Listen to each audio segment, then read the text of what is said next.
The tragic death of Eli Hart, a cascade of systemic failures. Scene, a rural traffic stop, Orono, Minnesota. No tire there, alright. There's what? I have a broken windshield and I'm missing a tire because some kids were shooting at my car. What looks like blood in there? It's not blood, it's deer meat. I had a big bag of, there's a farm around here that does deer meat and hamburgers. Yeah. Holy. We got a body. Alright, let's cover it. May 20th, 2022, 8:30 p.m. The call to police dispatch was concerning but not initially alarming. A dark-colored sedan was driving erratically on a rural road, its rear passenger side tire completely missing, the rim sparking against the asphalt. When Orono police officer Brandon Torgerson located the vehicle, a black Chevrolet Impala, the situation escalated instantly. The car was a rolling wreck. The rear window was shattered, and the exterior was streaked with dark, ominous stains. As he approached, Officer Torgerson's body camera captured the moment his professional calm gave way to visceral shock. Police officer, there is no tire there. All right. There's what? There's blood all over the side.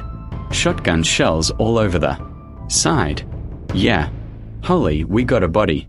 All right, let's cover it. But there was no body immediately visible inside the car, only the driver, a 28-year-old woman named Julissa Thaler, who appeared disheveled but eerily calm. When questioned about the blood smeared on her arms and clothing, and the gruesome scene surrounding her, she offered bizarre, flippant explanations. The blood, she claimed, was from a tampon and from deer meat she had been hauling. The shattered window. A rock had kicked up from the road. Shockingly, after a superficial investigation at the scene, Thaler was released. It was a catastrophic error in judgment. Only after she had left in a tow truck did officers, processing the Impala as evidence, pop the trunk. There, they made the horrific discovery that would unravel an unthinkable crime.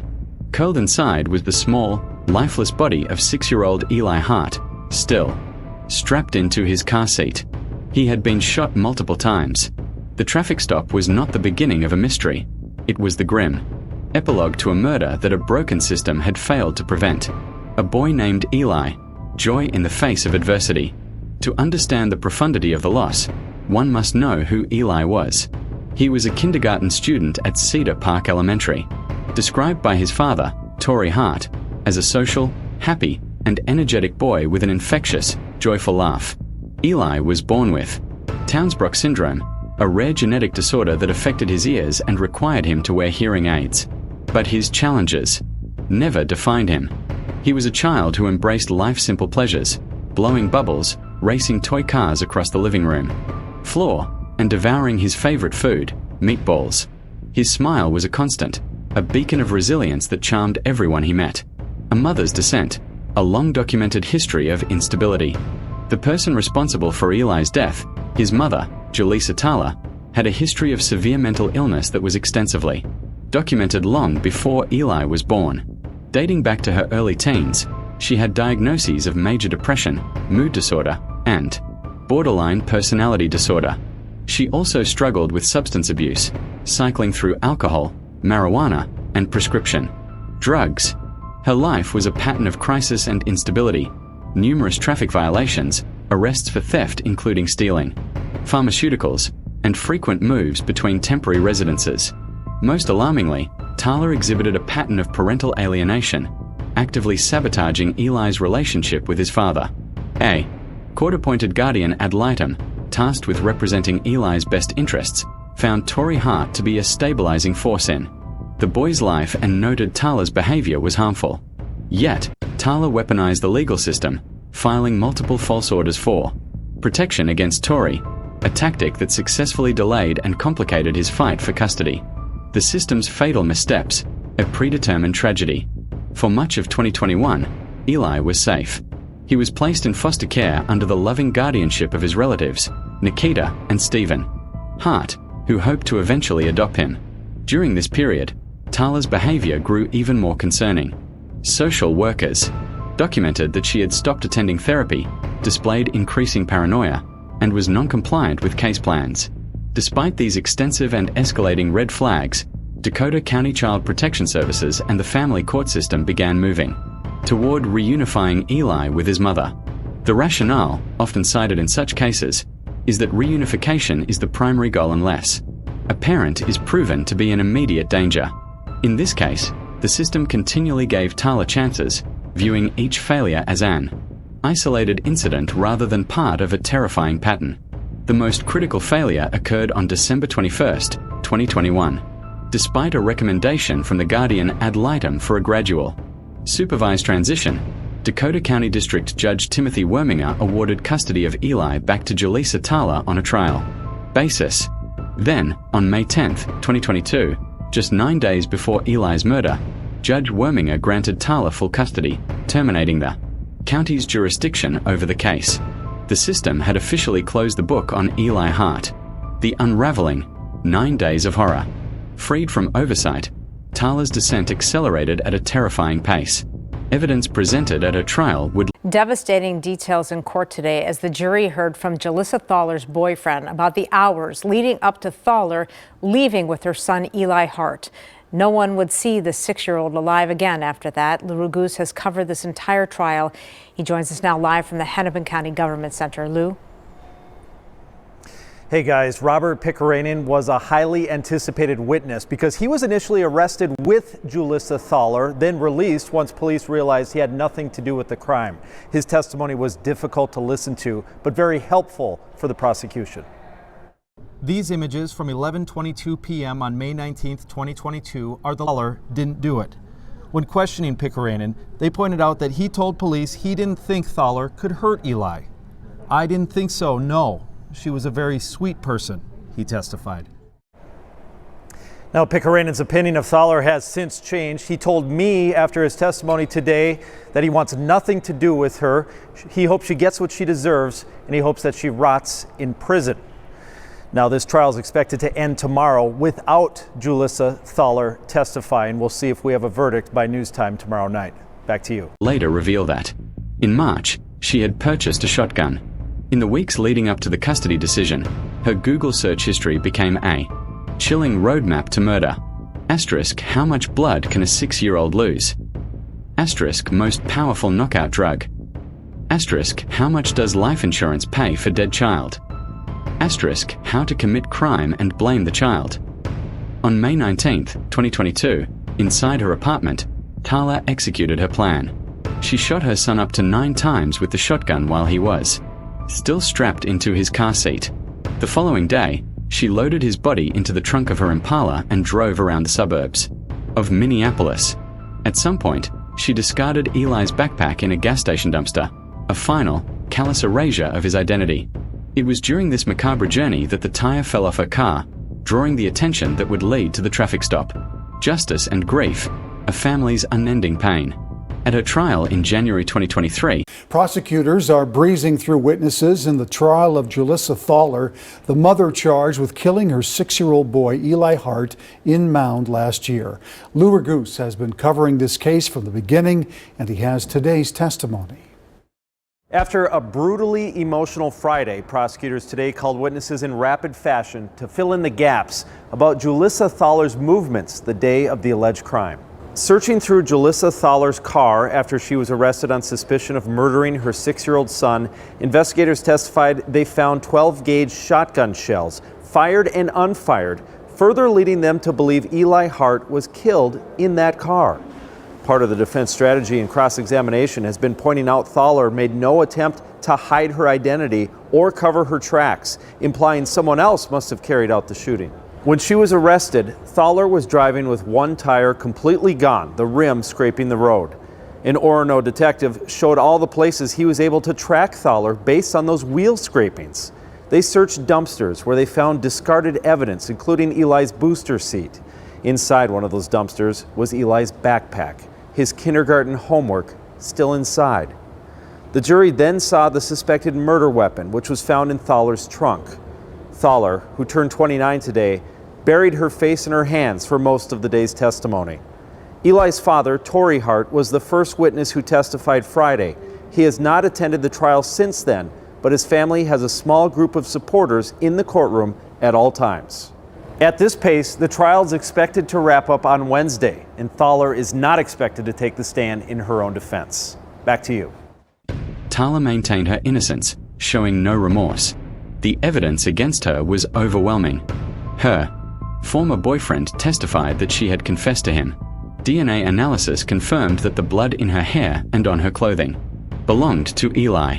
The jury deliberated for less than 2 hours before returning a guilty verdict for first-degree premeditated murder. During the victim impact statements, the courtroom heard the echoes of a life stolen. Eli's stepmother and aunt remembered him as an amazing, loving 6-year-old boy whose potential was brutally extinguished. His father, Tory, too consumed by grief to speak, had his words read aloud. Time was taken from us. A lifetime of memories to be made, gone. At her sentencing, when given the chance to address the court, Ms. Thaler, you have a right to speak this morning if you'd like. You don't have any obligation to speak, but if you'd like to choose to speak, now is the time to do it. Yes, I would like to say something. Go ahead. I'm innocent. Fuck you all. You're garbage. That's all, Your Honor. Ms. Thaler, I don't know that that's appropriate here. Sorry, I told you what somebody else can. What I would say is, the worst thing that seems to happen to parents is to lose their child. It's worse, though, when you don't lose your child to something like cancer or an accident. It's when someone takes that child from the world. What I can't imagine, nobody can imagine, is when the person that takes a child from the world is the one that brought that child in. But that is what the jury concluded you did, and I respect the jury's judgment, and I respect Minnesota's decision about what the appropriate consequence is. Nothing I do would bring justice to this situation. Nothing I do would relieve any of the pain that you caused by doing that. But what is, according to law, the just and fair sentence for what you did is what Mr. Allard said, and that is life in prison without the possibility of parole. So I will judge you guilty of first-degree murder and issue that sentence. I will not impose any sentence. I can't hear you over your stomach grumbling. I'm sorry. Bottom line is that you are being sentenced to life in prison without the possibility of parole, Ms. Thaler. I'm not going to impose any kind of fine or fees. I will require that you submit a DNA sample. As I mentioned, I'll keep restitution open for 60 days. There's a tag in misdemeanor case. I'm going to dismiss that in the interest of justice. With that, is there anything else, Mr. Allard, we can cover this morning? No, Your Honor, thank you. Ms. Rapp, I give you the opportunity as well. Anything else? No, thank you, Your Honor. Mr. Leary? Nothing, Your Honor. Ms. Newton? Nothing, Your Honor. Okay, thank you everyone for your hard work in this case.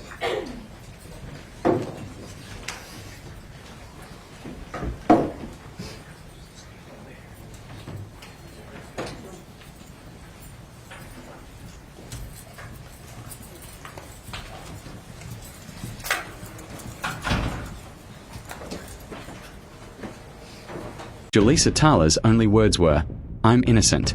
Asterisk, asterisk, asterisk, asterisk you all. You're garbage."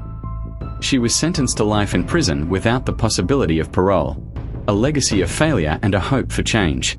In the aftermath, an investigation by Care 11 News uncovered the full scope of the systemic catastrophe. The final CPS note in Eli's file, entered on the very day his body was discovered in the trunk, reads with tragic irony, "There were no protection. Issues that required ongoing child protection." The phrase is a damning epitaph for a system that saw every tree but missed the forest. It highlights a bureaucracy that prioritized procedure over protection, process over a child's palpable peril.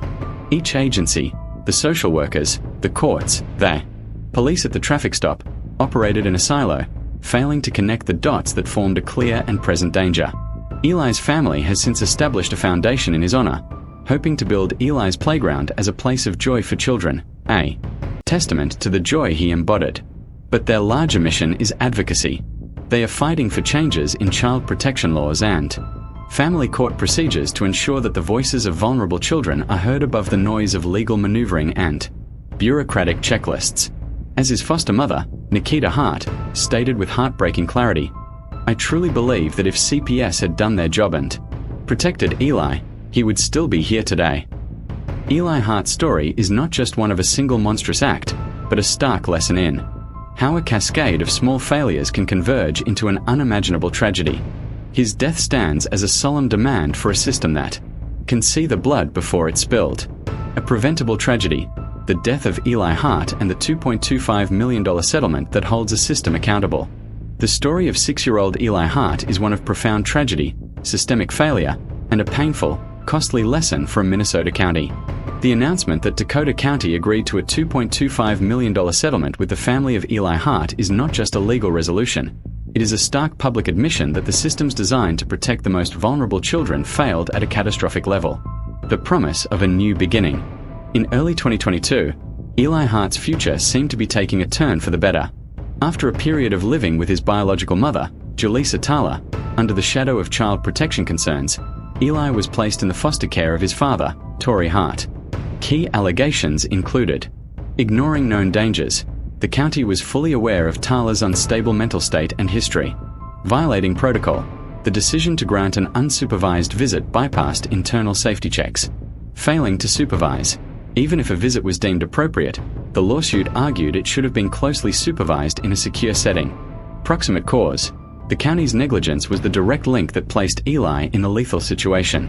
The county, while not admitting to gross negligence in the settlement, a standard practice in civil resolutions, agreed to the $2.25 million payment. This substantial amount signals a recognition of the profound strength of the family's case and the gravity of the failure. Beyond the money, a community and a father seek change. For Tory Hart, the settlement is a bittersweet victory. No amount of money can bring back his vibrant son. In statements, he has expressed that his fight is now for Eli's legacy. A portion of the settlement is intended to establish a foundation or advocate for changes in child protection policies to ensure no other family endures a similar nightmare. The case has sent shockwaves through Minnesota's child welfare community.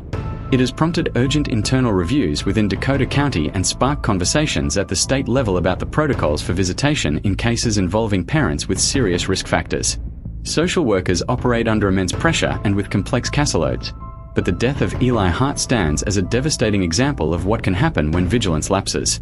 The $2.25 million settlement closes the legal chapter on Eli Hart's death, but the story remains a permanent, painful scar on the community.